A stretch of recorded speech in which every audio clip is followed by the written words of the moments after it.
کیا ماؤں نے لال جنے تھے؟ کیا دھرتی نے انسان دیکھے تھے؟ آج تک دنیا ایسا بادشاہ نہ دکھا سکی جو 22 لاکھ مربع میل پہ حکومت کر کے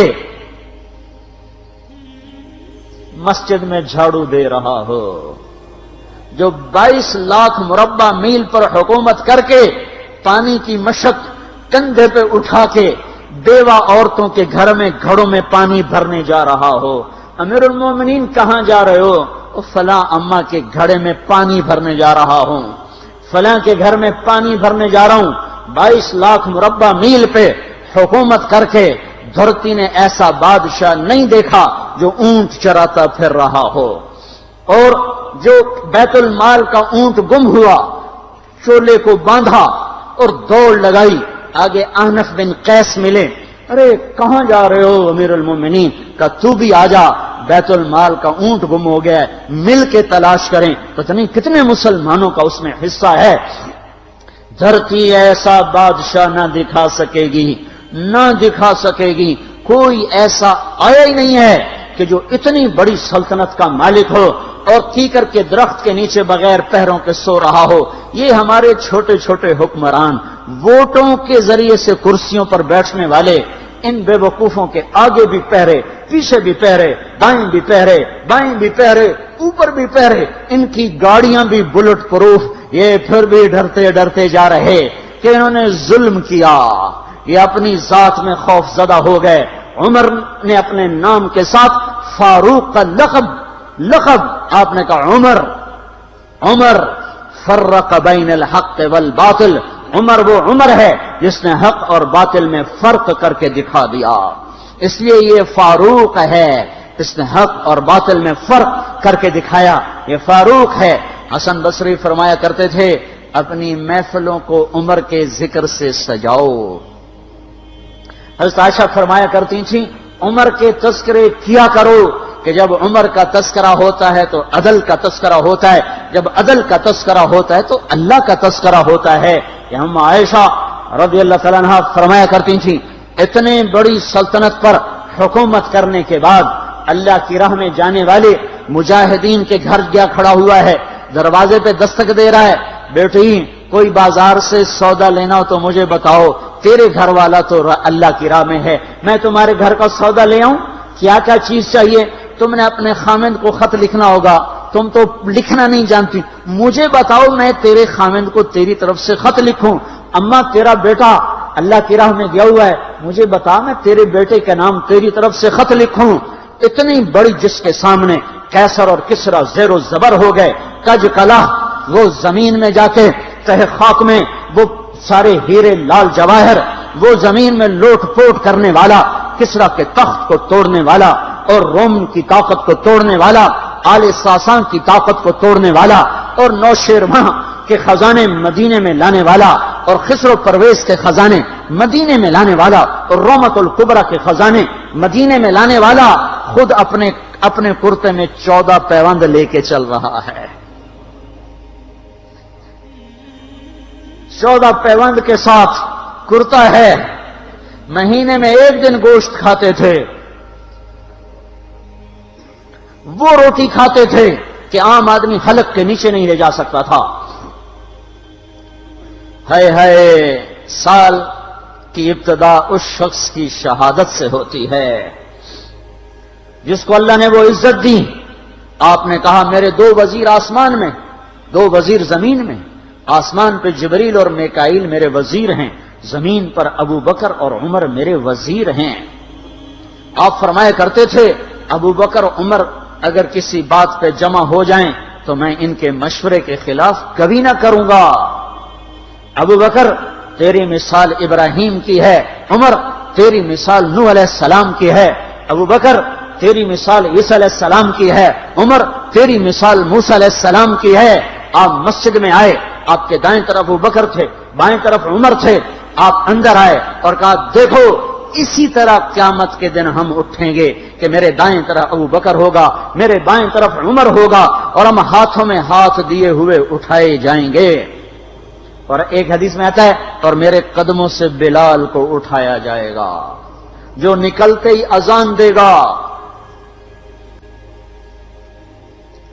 جس کے اسلام لانے نے اسلام کو اونچا کیا، جس کے اسلام لانے نے باطل کو پست کیا، جن راہوں سے عمر گزر جائے شیطان وہ راہیں چھوڑ دیتا تھا۔ عرفات کا میدان تھا، 1.25 لاکھ مقدس ہستیاں سامنے ہیں۔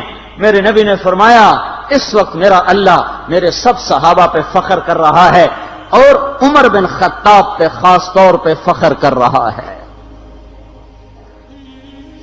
خاص طور پہ فخر ہو رہا ہے، عمر بن خطاب پہ خاص طور پہ فخر ہو رہا ہے۔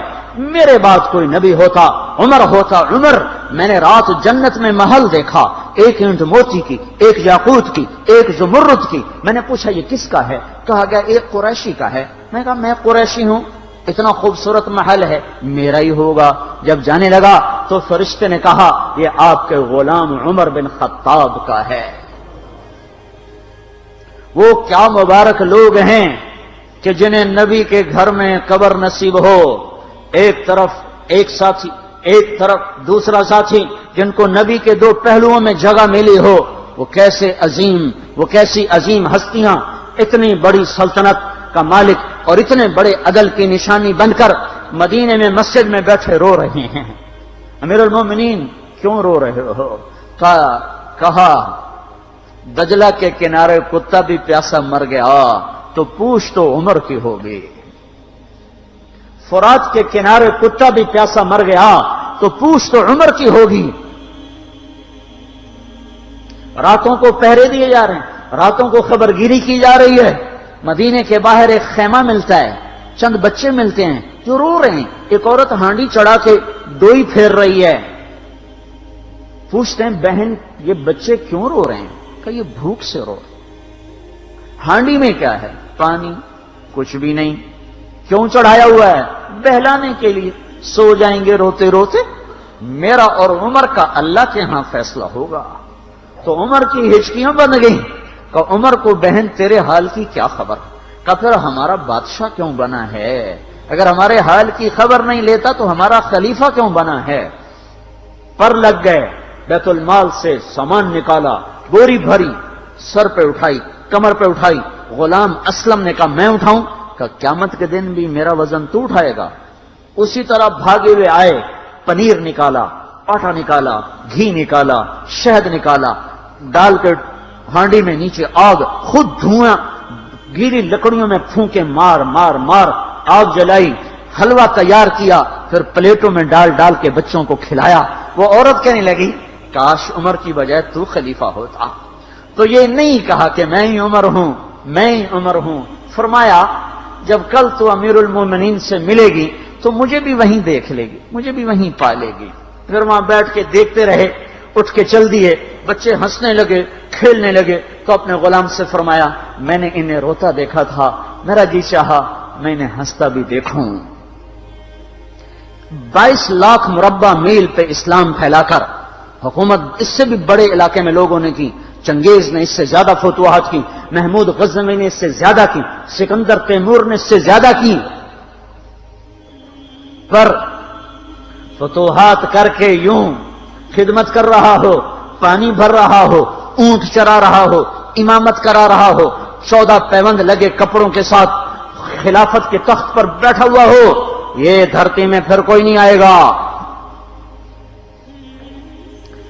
ہے نماز میں خنجر لگا، نماز پڑھاتے ہوئے 27 ذوالحج، 27، 28، 29 یکم کو انتقال ہوا۔ یکم محرم موت کے آثار گہرے نظر آئے۔ بیٹے کو بلایا کہ بیٹا جاؤ اما عائشہ سے پوچھ کے آؤ کہ عمر اپنے ساتھیوں کے ساتھ دفن ہونے کی اجازت چاہتا ہے۔ امیر المومنین کے لقب سے بات نہ کرنا، عمر کہنا، عمر، اب میں امیر المومنین نہیں رہا۔ جب وہ پوچھنے گئے تو حضرت عائشہ رو رہی تھیں۔ انہوں نے عرض کیا اما جان میرا باپ اپنے ساتھیوں کا پڑوس چاہتا ہے۔ انہوں نے فرمایا یہ جگہ تو میں نے اپنے لیے رکھی تھی، لیکن اگر عمر چاہتے ہیں تو ان کو مجھ پر فضیلت ہے، میں ان کے لیے دستبردار ہوں۔ انہوں نے واپس آ کر خوشخبری سنائی، مبارک ہو اجازت مل گئی۔ کہ نہیں شاید میرے شرم میں اجازت دی ہو، جب مر جاؤں تو مجھے دوبارہ دروازے کے سامنے رکھ کر پھر جا کے پوچھنا، اس وقت اجازت ملے تو پھر لے جانا، ورنہ مجھے بقیع کی طرف لوٹا دینا۔ اتنے میں حضرت علی آئے، پریشان دیکھا، عمر کیوں موت سے ڈر گئے؟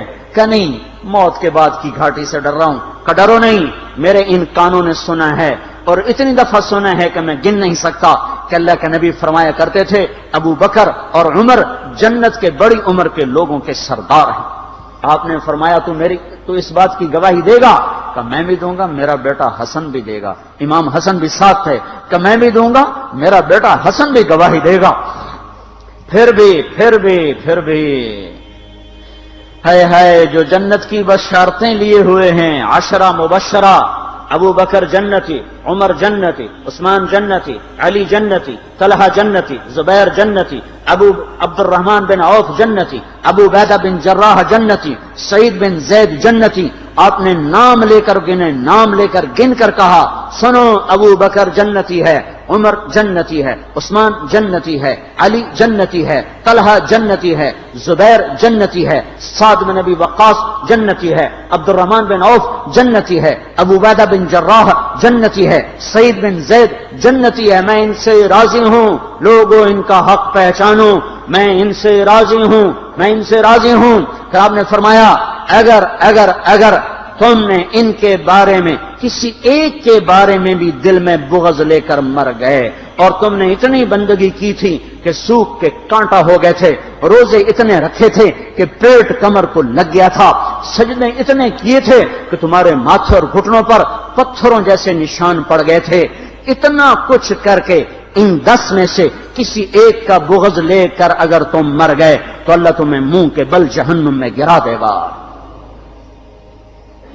لوگوں میں ان سے راضی ہوں، ان کا حق پہچانو، جن کو اللہ بھی رضا کے پروانے دے رہا ہو، جن کو اللہ کا رسول رضا کے پروانے دے رہا ہو، جن کو وزارت کا شرف مل چکا ہو، نبی کے پہلو میں قبر جن کی بننے کا اعلان ہو چکا ہو، وہ موت پر کیا کہہ رہا ہے؟ موت پہ کیا کہہ رہا ہے؟ اپنے بیٹے سے کہا میرا سر زمین پہ ڈال دے۔ ان کی گود میں سر تھا عبداللہ بن عمر، تو انہوں نے گود سے ہٹا کر پنڈلی پہ رکھ لیا، یہاں رکھ لیا۔ چلے گئے، کیا کہہ رہا ہوں سنتے نہیں ہو، زمین پہ ڈال دو۔ تو انہوں نے زمین پہ ڈالا تو اپنے چہرے کو مٹی میں رکھ دیا اور ایسے ملنے لگے اور کہنے لگے، اے میرے رب، اگر تو نے عمر کو معاف نہ کیا تو عمر ہلاک ہو جائے۔ ویل لک یا عمر ولامک ان لم یغفر لک ربک، عمر تیری ہلاکت ہے اگر تیرے رب نے تجھے معاف نہ کیا۔ یہ کہتے کہتے کہتے جان دے دی۔ 22 لاکھ مربع میل میں اسلام کو زندہ کرنے والا، این حالت نماز میں زخم کھا کے گرنے والا، مطلوب مصطفیٰ، وزیر مصطفیٰ، جنت کی خوشخبریاں لے کر پھر موت پر یوں کہہ رہا ہو، اللہ تو نے معاف نہ کیا تو میرا کیا بنے گا؟ کیا بے طلبی ہے۔ ان کے بیٹے خلافت کے اہل، ان کے بہنوئی سعید بن زید 10 مبشرہ میں سے دونوں کے نام کاٹ دیے کہ یہ 6 ہیں جن سے اللہ کا رسول راضی تھا، جس کو چاہو خلیفہ بنا دو، جس کو چاہو حکومت دے دو، نہ میرے بیٹے کو ملے گی نہ سعید بن زید کو ملے گی۔ کسی نے کہا شوشہ چھوڑا، آپ کا بیٹا بھی تو بہت قابل ہے، اسی کو بنا دیں۔ تو اسے تو طلاق دینا نہیں آتا، حکومت کہاں سے چلائے گا؟ یہ ایک واقعہ کی طرف اشارہ کیا ہے، اس کے پیچھے ایک واقعہ ہے جس کو انہوں نے یاد کر کے فرمایا، وہ تو طلاق دینا نہیں جانتا، وہ حکومت کیا چلائے گا؟ حالانکہ بڑے صحابہ میں عبداللہ بن عمر کا مقام ہے۔ ہے جنازہ صہیب رومی نے پڑھایا، دروازے کے سامنے لا کے رکھ دیا گیا، سب لوگ جنازے کے ساتھ کھڑے ہو گئے، عبداللہ بن عمر اکیلے آگے گئے، دروازے پر دستک دی کہ اما جان، میرا باپ عمر بن خطاب دروازے پہ حاضر ہو چکا ہے، اندر آنے کی اجازت چاہتا ہے۔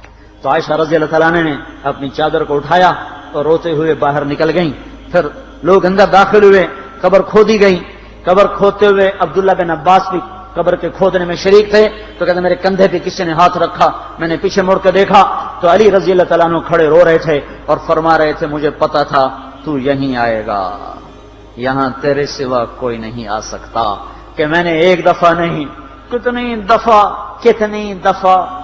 دفعہ میں نے اللہ کے نبی سے یہ بات کا تکرار سنا، میں ابو بکر اور عمر، اس کا اتنا تکرار سنا ہے میں نے کہ مجھے یقین تھا یہیں آئے گا، تو اور کہیں نہیں جا سکتا۔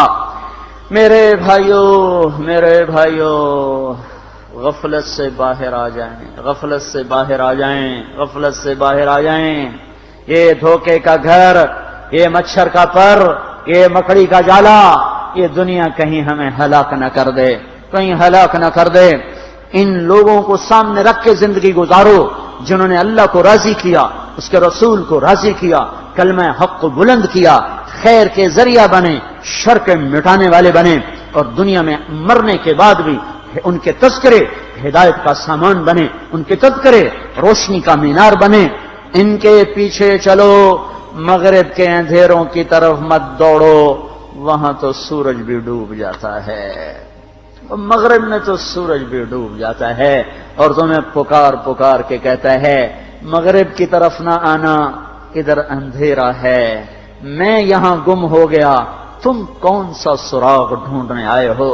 دوڑو اللہ اس کے رسول کی پاک زندگی کی طرف، اس کے پاک صحابہ کی زندگی کی طرف، جن کو اللہ نے مرنے سے پہلے جنت ہاتھ میں دے دی، جنت کی بشارت دے دی،